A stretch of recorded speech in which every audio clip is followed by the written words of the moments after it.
बिस्मिल्लाहिर्रहमानिर्रहीम। हमारा आज का लेक्चर है fourth year fine arts lecture number 11, जो कि बेस करता है टिशन और इसके आर्टवर्क्स पे, जो रिनाइसेंस का चौथा आर्टिस्ट है। टिशन के आर्टवर्क्स के बारे में आज हम बात करने वाले हैं और साथ के साथ हम बात करेंगे टिशन की लाइफ हिस्ट्री और उसके बनाई हुई पेंटिंग के अंदर जो सेंसुअलिटी थी, जो इंटेंसिटी थी एक आर्टिस्ट और एक सब्जेक्ट के दरमियान, हम उसके ऊपर बात करेंगे आज। ये बहुत ही इम्पोर्टेंट पेंटर है आर्टवर्क की ज़िंदगी में। अगर हम कहें कि ये one of the finest painters में से एक है, ये टिशन का सेल्फ पोर्ट्रेट है। टिशन की पर्सनालिटी आपको अंदाज़ा हो जाएगी कि वेनेशियन या वेनिस से रिलेटेड बहुत डिफरेंट सी पर्सनालिटी है और वेनेशियन आर्टिस्ट में से एक है और इसकी अहमियत रिनाइसेंस के आर्ट टाइम पीरियड में बहुत ज़्यादा है। आपकी स्क्रीन पर आपको नज़र आ रहा होगा लाइफ हिस्ट्री। इस जो टिशन है बेसिकली वो टिजेनियो विसेलो उसका ओरिजिनल नाम था, जिसको इंग्लिश में टिशन का नाम दिया गया था। 1488 में ये पैदा हुआ था और रिपब्लिक ऑफ वेनिस के अंदर इसकी पैदाइश हुई थी। फिर 27 अगस्त 1576 को राउंड अबाउट 87 ईयर्स ओल्ड था जब ये वेनिस में ही इसकी वफात हुई। ये बेसिकली एक वेनेशियन आर्टिस्ट था और वेनेशियन ही नेशनैलिटी थी इसकी, और ये इटालियन रिनाइसेंस आर्टिस्ट के तौर पर दुनिया के सामने आया। Titian was an Italian painter during the Renaissance. Titian Italian painter था Renaissance के टाइम पीरियड में। कंसीडर किया जाता है कि एक बहुत इंपॉर्टेंट 16th सेंचुरी का वेनेशियन स्कूल रह चुका है, इटालियन पेंटिंग स्कूल, जहाँ पे बेसिकली इटालियन आर्टिस्ट ने ही अपना सारा काम वेनिस में रह के और इस सारे टाइम पीरियड में इसको प्रोड्यूस किया था। He was born in Cadore, Pieve di Cadore, जो कि बिलूनो वेनिस की एक जगह है रिपब्लिक की, और इसके लाइफ टाइम में इसको द कडोर का नाम दिया गया था, फ्रॉम कडोर, क्योंकि ये द कडोर यानी ये फ्रॉम कडोर से है, taken from the native region. क्योंकि बेसिकली टिशन द कडोर, इसका बेसिकली इलाका कडोर बनता है, इसीलिए इसको इसके नाम से याद किया जाता था। कह सकते हैं कि the final line of Dante's Paradiso, Dante की एक पोएम है पैराडाइजो नाम की, उसमें भी इसको कंटेम्प्रेरीज ने इसको the sunset amidst the small stars, यानी इसको सन के तौर पे कंसीडर किया गया था तमाम सितारों के दरमियान में।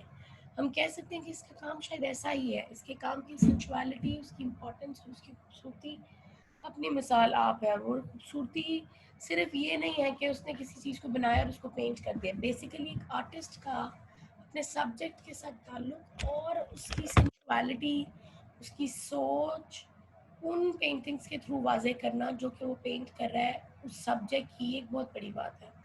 Qualities with Titian was one of the most versatile Italian painters, equally adept with the portraits. हम कह सकते हैं कि पोर्ट्रेट के साथ उसका इक्वल ताल्लुक था। ये लैंडस्केप बैकग्राउंड पेंट करता था और मिथोलॉजिकल और रिलीजियस सब्जेक्ट्स के ऊपर भी इसी ने काम किया था। अब ये 4 डिफरेंट जॉनरेज हैं जो हमारे सामने आ रहे हैं इस पेंटर के। एक वर्सेटैलिटी ये थी कि वो पोर्ट्रेट्स बनाता है, साथ में उनके बैकग्राउंड में लैंडस्केप बैकग्राउंड्स देता है, फिर मिथोलॉजिकल यानी बिब्लिकल थीम्स बनाता है, और फिर रिलीजियस सब्जेक्ट्स को भी कवर करता है। ये एक बहुत इंपॉर्टेंट फैक्टर था कि एक artist at a time landscape बनाए, पोर्ट्रेट बनाए, माइथोलॉजीज को कवर करे और साथ में रिलीजियस एस्पेक्ट्स को लेकर साथ चले। इसी तरह उसकी पेंटिंग मेथड्स में एप्लीकेशन ऑफ कलर बहुत इंपॉर्टेंट था, यानी किस तरह से कलर को अप्लाई किया जाता है, कलर को अप्लाई करने का प्रोसेस, एक्सरसाइज करना, उसका influence not only on painters of the late Italian Renaissance but on future generations of western art. हम कह सकते हैं कि जो उसने कलर एप्लीकेशन की, जो उसने तरीकाकार आजमाया, जो उसने कलर पैलेट का इस्तेमाल किया उस लेट टाइम पीरियड में, वो इन्फ्लुएंस आने वाले जनरेशन ऑफ वेस्टर्न आर्ट के लिए बहुत इंपॉर्टेंट थी। इसी तरह उसके करियर में हम कह सकते हैं कि उसका स्टार्ट बहुत सक्सेसफुल था। उसने बहुत सारे पेट्रन्स के साथ काम किया। इनिशियली वेनिस में ही उसने बहुत सारे पेट्रन्स और बहुत सारे लोगों के लिए काम किया। उसके बाद ही नॉर्थ इटालियन प्रिंस के साथ अटैच हो गया था, जहाँ पे हैब्सबर्ग और पेपेसी के साथ इसने काम किया। फिर जॉर्जियोन के साथ इससे founder of the Venetian school कहा जा सकता है इसको, कि जॉर्जियोने में इसने वेनेशियन स्कूल का आगाज़ किया और उसके अंदर उसने एक सर्टन थॉट प्रोसेस और थॉट्स दिया था और उसके साथ उसने काम स्टार्ट किया था। फिर इसी तरह अब आगे हम उसकी पहली एग्जांपल पढ़ने वाले हैं, द वीनस ऑफ अर्बिनो। ये एक बड़ी सेंशुअल सी पेंटिंग है आपके सामने। आपको इसमें फ्रंट पे औरत लेटी हुई नजर आ रही है, उसके बिस्तर पे एक डॉगी लेटा हुआ है, पीछे एक बच्ची है और बच्ची के साथ एक औरत खिड़की में से पीछे देख रही है, कुछ ऐसा है ये। और जो फ्रंट पे औरत लेटी हुई है वो न्यूड है, जो पीछे औरत लेटी हुई है उसकी नौकरानी है, उसकी सर्वेंट है। वेनस ऑफ अल्बिनो टिशन का बहुत ही खूबसूरत काम जो 1538 में बना, म्यूजियम ऑफ फिजी में ये डिस्प्ले हुआ है। और वीनस ऑफ अल्बिनो जो कि 1538 में बनी थी और म्यूजियम ऑफ फिजी के अंदर डिस्प्ले हुई हुई है। इसकी टेक्निक ऑयल ऑन कैनवस पे बेस करती है, जो कि साइज है इसका 119 बाय 165 सेंटीमीटर्स। इंट्रोडक्शन में आज हम बात करेंगे कि बेसिकली वीनस ऑफ अल्बिनो का पर्पस क्या था बनाने का। वीनस ऑफ अल्बिनो को रिक्लाइनिंग वीनस के नाम से भी जाना जाता है। ये ऑयल पेंटिंग में बनी हुई है। इटालियन पेंटर टिशन ने बनाई थी, 1532 से स्टार्ट की थी, 1534 में कंप्लीट हुई थी, लेकिन बिकी नहीं थी 1588 तक, 38 तक। मीडियम था इसका ऑयल ऑन कैनवस और ये टिशन ने बनाई थी और ऑफिसी फ्लोरेंस में ये डिस्प्ले हुई हुई है। अब आपकी स्क्रीन पर आपको नजर आ रहा होगा कि इसका बेसिक आइडिया क्या है। This is one of Titian's most famous artworks. Titian के फेमस आर्टवर्क्स में से एक है और डिपिक्ट की जाती है कि emblematic figure of the young bride about to be dressed to take part in the celebration of ritual known in Venice as इल टकरमानो।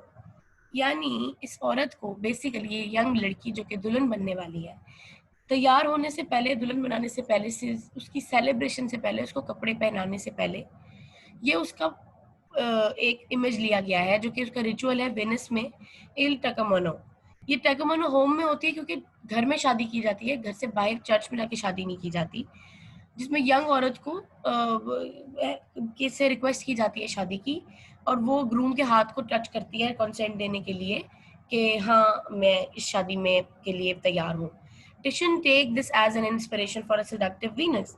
टिशन ने इस पूरे वाक्य को कि एक औरत की शादी या एक लड़की की शादी चर्च में नहीं होती, घर में होती है और उसमें घर से कंसेंट ली जाती है, उसने इस वाक्य को एज इंस्पिरेशन लिया और एक सेडक्टिव सी वीनस पेंट की, जो कि जिसकी आइकॉनोग्राफी उसने रिनाइसेंस में वीनस पेडुका से डिपिक्शन लेकर की है। ये एक लड़की है यंग सी जो कि बेड पर लेटी हुई है, नेकेड है और शीट्स जो है उसकी बिखरी हुई हैं, सलवटें पड़ी हुई हैं शीट्स के ऊपर और फ्लर्टियस लुक के साथ और बड़े इल्यूसिव मैनर में वो अपने प्यूबिस को टच करती है हाथ से और हाथ दूसरे हाथ में उसके पास बंच ऑफ रोजेस है। और ये एक वीनस का एक सर्टेन लेवल ऑफ इंटीमेसी और प्लेजर है जो कि दिखाया जा रहा है इसके अंदर। इसके बैकग्राउंड में आपको नजर आएगा कि इसके पीछे बेड के पास एक साथ पाँव में एक छोटा सा डॉगी यानी कुत्ते का बच्चा सो रहा है, and the same one that appears in the other Titian in the Uffizi. फिर इसी तरह का सिमिलर डॉग जो है टिशन की एक और पेंटिंग के अंदर जो ऑफिसी का पोर्ट्रेट है उसमें भी रेफर्ड है। ये फिडेलिटी इन मैरिज है, यानी मैरिज की तरफ रेकमेंड करने के लिए ये एक उसने पोस्टर डेवलप किया है। The background shows N elegant room, बड़ा ही खूबसूरत सा एक दबीस कम पर्दों वाला खूबसूरत कमरा दिखाया गया है जो कि रिच पैट्रिशियन होम की रिप्रेजेंटेशन करता है, 16th सेंचुरी के घरों की, जिसमें दो मेड्स दिखाई गई हैं, one intent on searching in the painted chest from which she can be remove the sumptuous gold and light blue wedding dress। दो मेड्स हैं, एक जो है वो ढूंढ रही है वो वाला नीला लाइट ब्लू गोल्डन ड्रेस जो कि that can be seen on the shoulder of the other made, जो उसके दूसरी मेड के शोल्डर पे लटका हुआ दिखाई दे रहा है, जो सीधे हाथ पे ठहरी हुई है। On the window sill is a pot of martel, a traditional plant linked to Venus। Venus का traditional plant पेंट किया गया है इसके अंदर, reference to the constancy in the love eluded by the dog and the foot of the bed। अब कह सकते हैं कि दो अहम चीजें जो कि वीनस से कनेक्ट करने के लिए पेंट की गई हैं, एक वो डॉग जो उस लड़की के पाँव में बैठा हुआ है जो कि वीनस से उसका कनेक्शन डेवलप करता है, और वो पॉट जो कि मार्टल का एक पॉट है जिसके अंदर वो मार्टल का पौधा लगा हुआ है और वो सब के सब इसके अंदर प्रेजेंटेशन करा रहे हैं। Quality of painting on the canvas, Titian is able to confirm his extraordinary talent. हम कह सकते हैं कि टिशन ने अपना एक एक्स्ट्राऑर्डिनरी जो टैलेंट ऑफ पेंटिंग है, जो इंटेंसिटी है, जो कैरेक्टर है सब्जेक्ट का, उसको पेंट किया है। Unmatchable scaling portraying the softness of skin, और एक अनमैचेबल स्किन की सॉफ्टनेस को पेंट करके दिखाया गया है और स्किन की क्वालिटी और मटेरियल्स की क्वालिटी को डिफरेंटली दिखाने की कोशिश की गई है। फिर 1538 में ये पेंटिंग नेकेड वुमन थी तो टिशन के लिए जो कि टिशन से खरीदी थी रवेरो नाम के एक बंदे ने, और फिर ये रिवेरो की डायरी जो विक्टोरिया डेला रिवेरो जिसकी बेटी है उसके जहेज में चली गई थी, और वो लड़की जिसके जहेज में गई थी वो the last member of the family and the wife of grand Duke of Tuscany, grand Duke of Tuscany की बीवी बनी थी मेडिसी में। और फाइनली ये पेंटिंग जो है डिवाइड कर दी गई थी, और ये इसकी खूबसूरती को मैंने डिफाइन कर दिया। फॉर मेनी ईयर्स ये पेंटिंग जो है वो ट्रिब्यूना ऑफिसी के अंदर यानी डिस्प्ले रही है मेडिसी वेनस के साथ, यानी इस मेडिसी की वीनस और ओफिजी की जो वीनस है इनका आपस में कंपैरिजन करने के लिए इनको इकट्ठा डिस्प्ले किया गया था। और ये क्लासिक्स थे, आइडियलाइज एंशिएंट ब्यूटी के साथ स्टैच्यू के साथ उन्होंने पेंटिंग का, टिशन की पेंटिंग का कंपैरिजन डेवलप किया हुआ था।